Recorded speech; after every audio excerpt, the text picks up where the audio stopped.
श्रीराम जय जय राम. सद्गुरू श्री ब्रह्मचैतन्य गोंदावलेकर महाराज यांची प्रवचने म्हणजे जणू वेदमंत्रच. श्री महाराजांनी प्रत्येक दिवसाच्या प्रवचनाबरोबर बोधवचनही सांगितले आहे. या बोधवचनांचा विस्तार एक तत्वनाम या पुस्तकात लीलया स्पष्ट केला आहे. लेखक आहेत रामभक्त रंभ कुलकर्णी. या श्री रामनाम मंत्रित पुस्तकातील आजच्या बोधवचनाचे अभिवाचन मी डॉक्टर सौ शिल्पा कुलकर्णी तुम्हा सर्व भक्तांना सादर नमस्कार करून करीत आहे. आज दिनांक 17 आजचे बोधवचन. सद्गुरू आज्ञाप्रमाणे हेच साधनातील साधन जाण. श्रीराम. अत्री आणि अनुसूया यांच्या उदरी श्री सद्गुरू दत्तात्रेयांचा जन्म झाला. अत्री ऋषी हे स्वतः सद्गुरू आणि पतिव्रता अनुसूया म्हणजे जिच्या मनात कुणाविषयी मत्सर नाही, असूया नाही अशी सुशील संपन्न स्त्री. ती पती आज्ञेत होती. दास्यभावाने सद्गुरूंची सेवा म्हणजे उपासना करणारी, गुरु आज्ञा प्रमाण मानणारी अत्री ऋषींची शिष्या होती.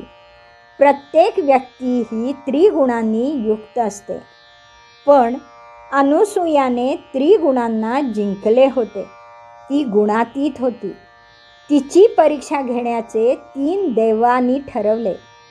3 गुणांचे साकार रूप म्हणजे ब्रह्मा, विष्णू व महेश.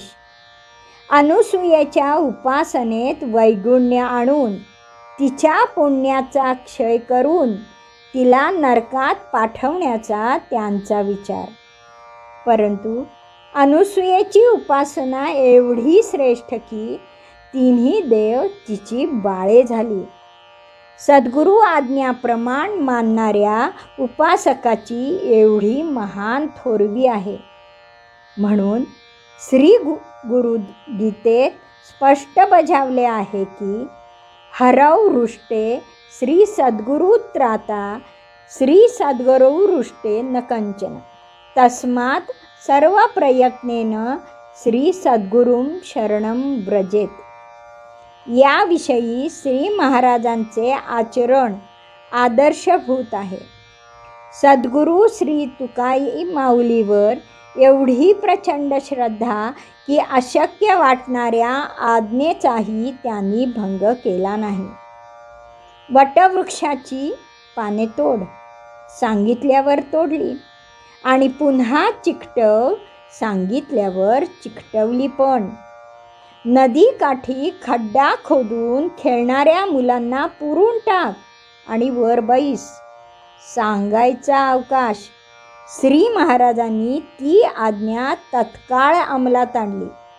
श्री गुरूंनी कौतुकाने शिष्याचे अल्पधारिष्ट पाहिले आणि शिष्य परीक्षेत उत्तीर्ण झाल्यावर आपणासारिखे करीती तत्काळ या न्यायाने त्यांनी शिष्याला सद्गुरूपदी विराजमान केले. वशिष्ठांनी जे श्री रामचंद्रांना दिले ते ज्ञान श्री तुकाई माऊलीने दिले. म्हणून सद्गुरू आज्ञाप्रमाणे हेच साधनातील साधन जाण हे श्री महाराजांचे बोधवचन अनुभवाचे आहे, अनुमानाचे नाही. श्री महाराजांच्या सांगण्यावरून गणपतराव दामले व वासुदेवराव फडके हे पुण्याहून गोंदावल्याला आले व ब्रिटिश सरकारच्या रोषातून वाचले. त्यांचे तुरुंगवासाचे संकट टळले. श्री महाराज म्हणत, सत्पुरुषाची बुद्धी सर्व जाणणारी आणि निस्वार्थी असते. म्हणून त्यांच्या म्हणण्याप्रमाणे वागण्यात आपले कल्याण असते. आज्ञा पाळण्याचे हे मर्म आहे.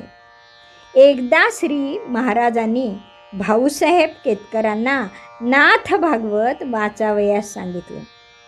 थोडे वाचल्यावर गुरूंची आज्ञा पाळणे हाच खरा परमार्थ होय हे वाचल्याबरोबर केतकर म्हणाले, पोथीचे काम झाले. ते श्री महाराजांना म्हणाले, नाथांनी सांगितले की गुरूंची आज्ञा पाळावी. हे वाचल्यावर आम्ही वाचन बंद केले. त्यावर श्री महाराज म्हणाले, शाब्बास, ही खरी पोथी. पोथी वाचावी तर अशी वाचावी, नुसती पारायणे नकोत. वाईचे धोंडोपंत देशपांडे निरोप घ्यायला आले. मी येईपर्यंत थांबा, मग घरी जा.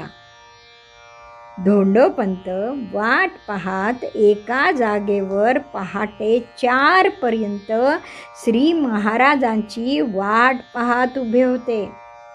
महाराज म्हणाले, आज्ञापालनासारखा भगवंतापर्यंत जाणारा दुसरा मार्ग नाही. अर्थात ज्याची आज्ञा पाळायची त्याची तशी योग्यता मात्र हवी. श्रीराम समर्थ. जानकी जीवन स्मरण. जय जय राम.